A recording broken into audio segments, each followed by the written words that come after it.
2015 की भूतेर भविष्यत आज सुनाने जा रही हूँ। Director Anik Dutta, IMDb rating 8.1।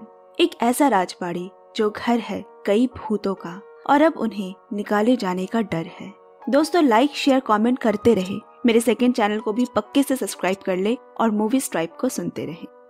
North Kolkata के किसी पुराने जमींदार आलम के राजबाड़ी में एक फिल्म की शूटिंग चल रही है। सेट तैयार था, लाइट्स लग चुके थे, कैमरा रोल होने लगा। डायरेक्टर ने कहा एक्शन। हीरोइन आईने में देखकर खुद को संवार रही है। तभी अचानक उसे आईने में कोई नजर आया और वो वहीं बेहोश हो गई। ये खबर जल्द ही न्यूज चैनल की सुर्खियां बटोरने लगी। 1 साल तक उस राजबाड़ी में एक भी शूटिंग नहीं हुई। अभी कुछ हफ्ते पहले ही उसी साइट पे दोबारा किसी एड फिल्म की परमिशन मिली है। डायरेक्टर अयान सेनगुप्ता सुबह सुबह अपनी असिस्टेंट रिंका के साथ लोकेशन पर पहुंचा। साथ में प्रोडक्शन मैनेजर भी है। घर के केयरटेकर सुधीर बाबू उन्हें अंदर ले गए और साथ साथ बता रहे हैं, ये राजबाड़ी नहीं भी तो लगभग 250 साल पुराना होगा। इस घर के कई हिस्से हैं।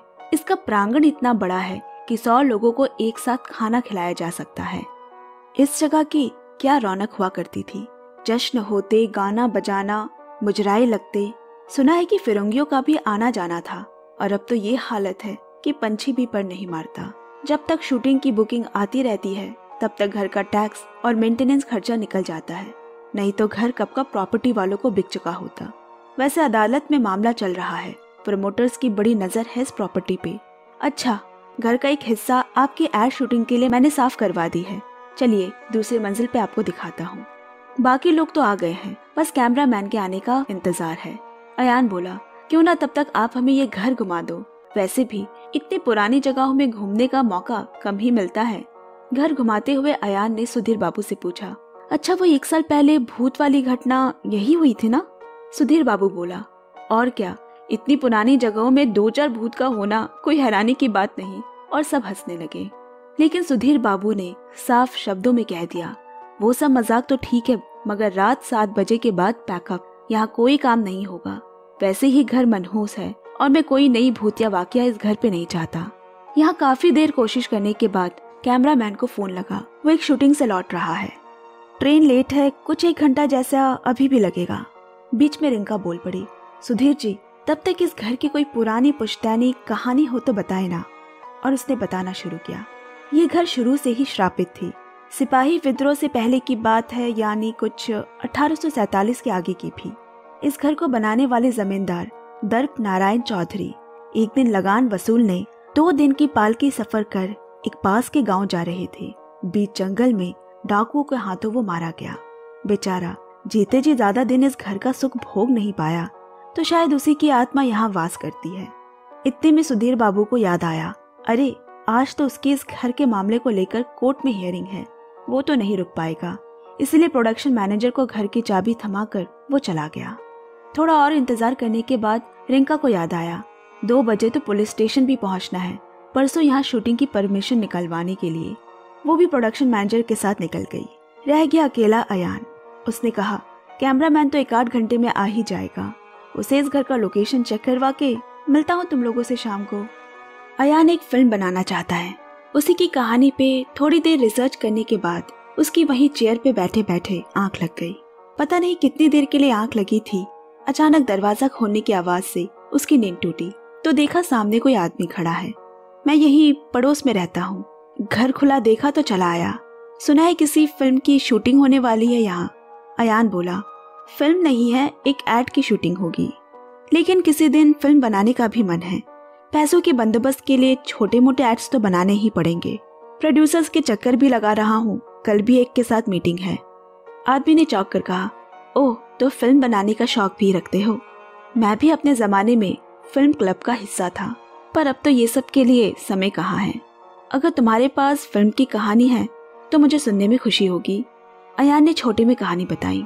एक कॉलेज का लड़का है जिसका एक म्यूजिक बैंड है, लेकिन जैसा कि होता है उसके माँ बाप उसे इंजीनियर बनाना चाहते हैं, उस पर प्रेशर डाल रहे हैं।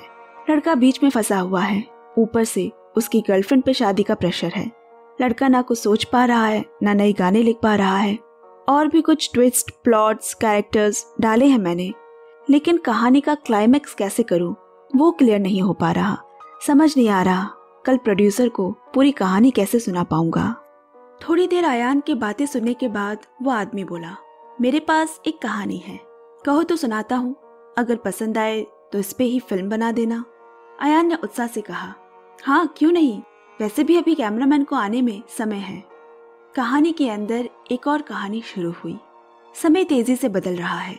समय की गति से ताल मिलाते हुए कुछ भी पहले जैसा नहीं रहा, ना लोग, ना रिश्ते और ना ही लोगों के घर। अब पहले के बने घरों में लोग नहीं रहते, उन्हें मॉडर्न सुख सुविधा वाले फ्लैट चाहिए। पुराने कलकत्ता के रचे बसे 200 साल से भी ज्यादा पुराने घरों पे अब प्रमोटर्स और बिल्डर्स की नजर गड़ी रहती। जल्द ही वो तब्दील होकर कई मंजिले ऊंचे बिल्डिंग, मल्टीप्लेक्स, मॉल्स बनने लगे।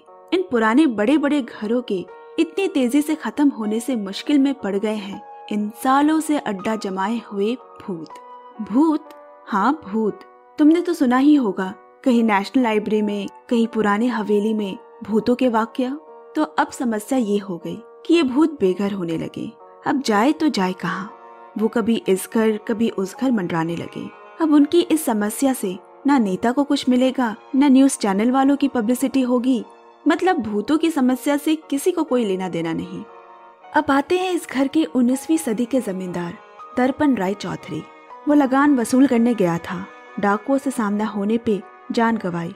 इधर उधर कई साल भटकने के बाद आखिरकार उसे अपना ये घर खाली मिला, जहाँ अब कोई नहीं रहता।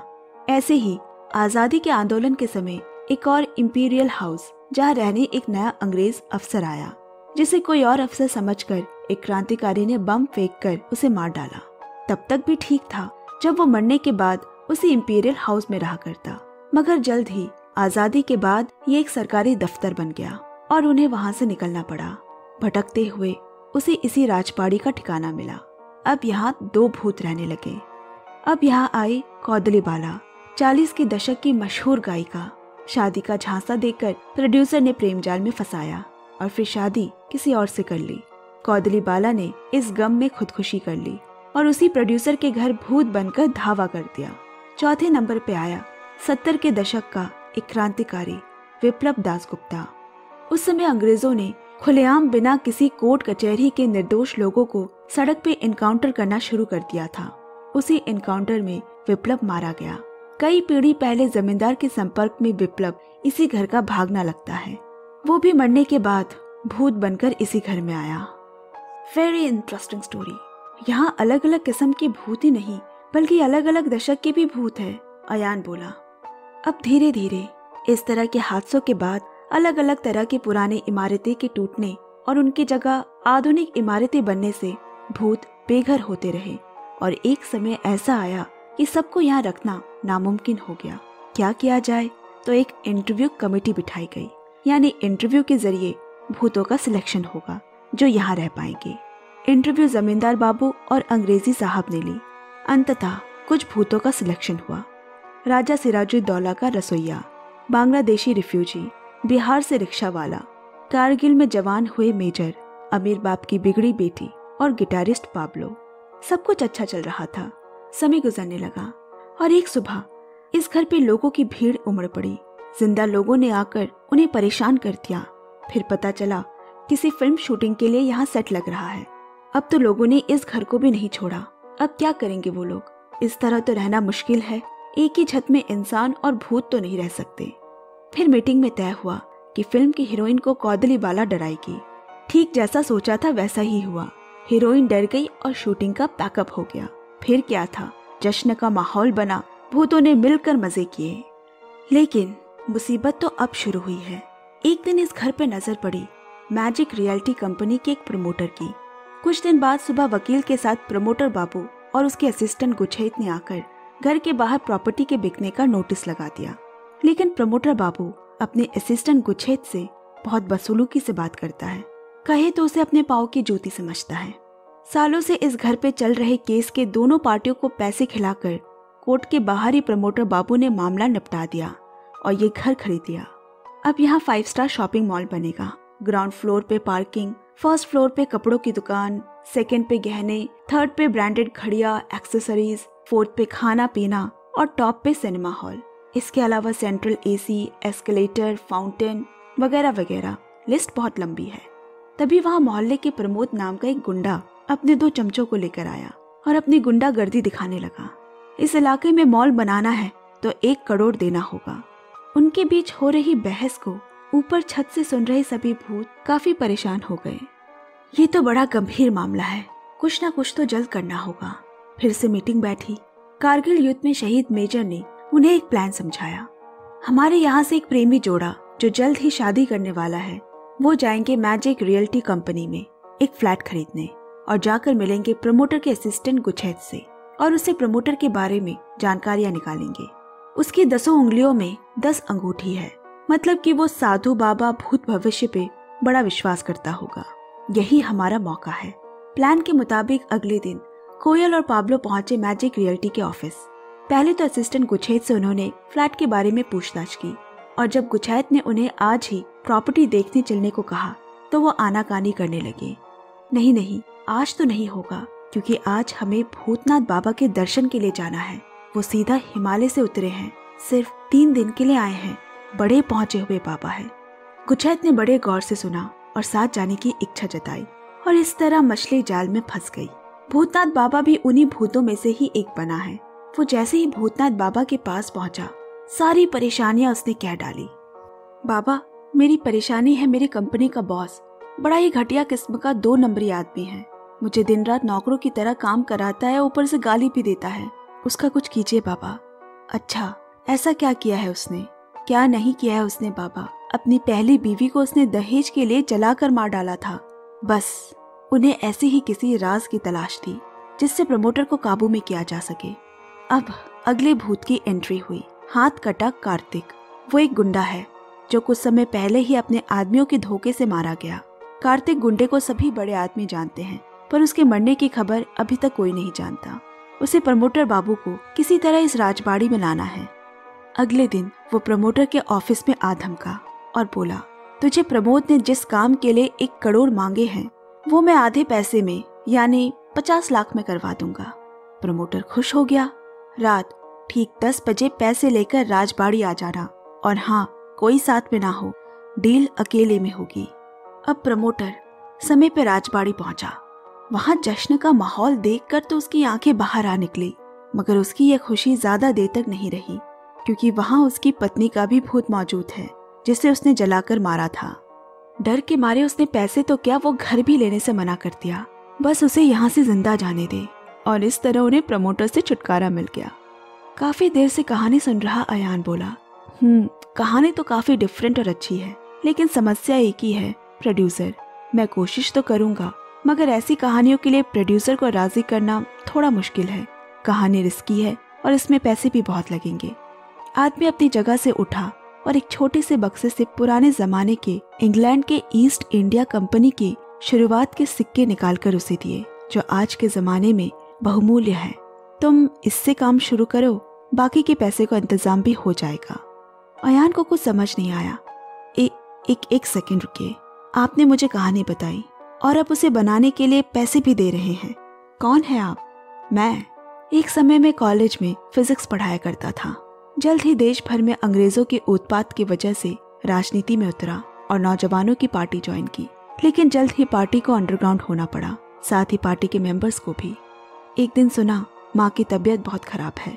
छुपते छुपाते उसी से मिलने जा रहा था, ये पता रहते हुए भी कि पुलिस हाथ लगाए बैठी है।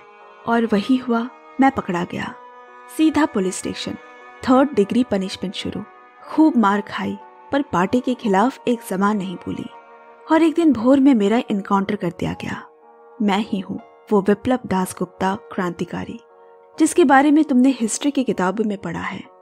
अयान बोला, अच्छा मजाक है, कहानी सुनाने के साथ साथ आप एक्टिंग भी अच्छा कर लेते हैं। और फिर उस आदमी ने हंसते हुए ताली बजाई। सामने अयान को सारे भूत वहां खड़े नजर आए। मतलब हर एक किरदार, जो कुछ भी विप्लव ने बताया, सब सच में है। यहाँ इसी घर में ये कैसे हो सकता है? अयान के पैरों तले से जमीन मानो किसी ने खींच ली। तभी फोन की घंटी बजने से उसकी नींद खुली। ओहो, तो ये सब सिर्फ सपना था। कैमरामैन नीचे खड़ा है। उसे ऊपर ले आते वक्त अयान बोला, पता है, फिल्म के लिए सपने में ऐसी गजब की कहानी मिली है, लग रहा था जैसे जगा हुआ हूँ।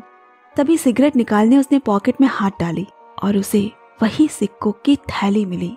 दौड़कर वो अंदर आया। कमरे में रखा है पैसों से भरा हुआ एक सूटकेस। ये वही पैसे हैं जो प्रमोटर यहाँ से भागते वक्त छोड़ गया था।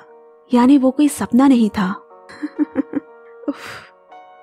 महीनों बाद उसी घर में भूतेर भविष्यत यानी भूतों का भविष्य नाम की फिल्म बननी शुरू हुई, जो उसी कहानी के अंदर सुनी कहानी पर आधारित है। और मूवी यही खत्म हुई। ये कहानी दरअसल हमारे समाज की हकीकत बयां करती है। यहाँ दिखाए गए भूत को हम समाज की भूतकाल या गुजरा जमाना कह सकते हैं।